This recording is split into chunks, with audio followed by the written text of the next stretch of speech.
best friend ko. Ayan, welcome again sa ating DeVez Kitchen. And meron na naman tayong another recipe for today. So, ang recipe natin today, mga best friend, ay giniling. And may patatas, may carrots. Ito yung giniling natin. And then meron tayong sibuyas na mince, garlic mince, ginger mince, tomato slice na maliliit, red bell pepper, oil, soy sauce, patis, anong tawag nito? Sesame oil, oyster sauce, garlic salt, and pepper powder. So, and then meron tayong cornstarch dito. So, abangan natin kung anong resulta ng ating recipe today, mga best friends. So, oil, mga best friend, i-saute lang natin ang ating ginger.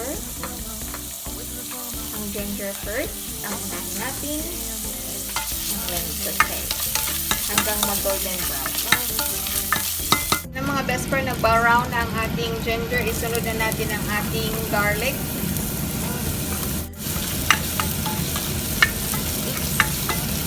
Mga best friend, and then ilagay na natin ang ating main pork.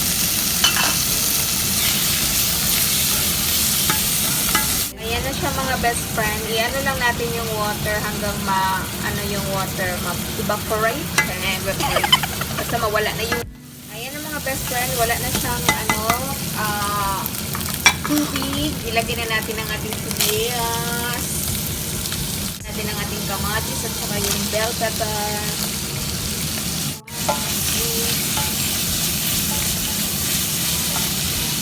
Takpan lang natin ng mga 1 minute, mga best friend. Ayan na siya.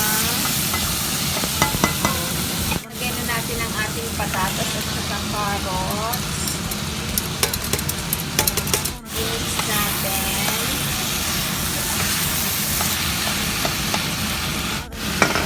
Lagyan natin ng soy sauce. Natin ng konting fish sauce. Natin ng sesame oil. Natin siya ng oyster. Konting salt, garlic. Konti lang kasi marami na yung parat na ng pepper powder na marami.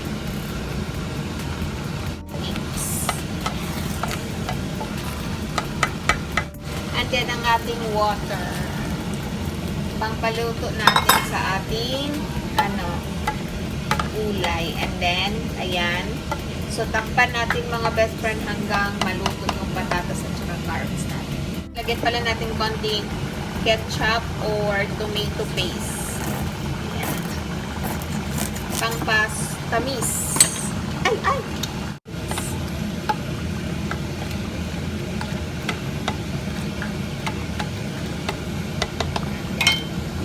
Cover. Best friend, kung malambot na yung natin at carrots at saka patatas, ilagay na natin yung ating cornstarch para sa ating ng ating sabaw. Ayan. Para medyo sticky yung sabaw natin. So, ayan na, mga best friend.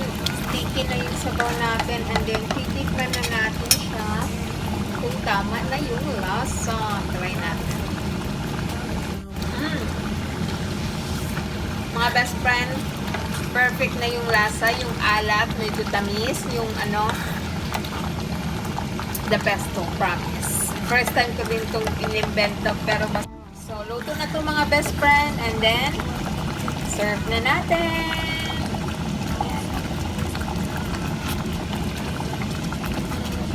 Ito na, mga best friend, ang ating recipe for today.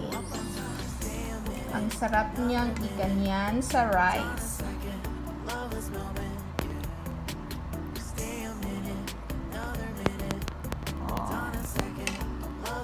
Recipe today.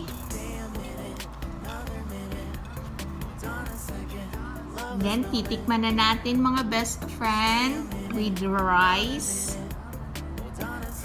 Yan.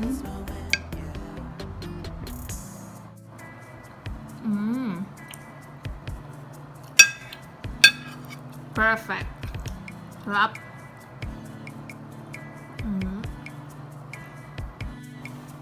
Sarap. So, kainan na!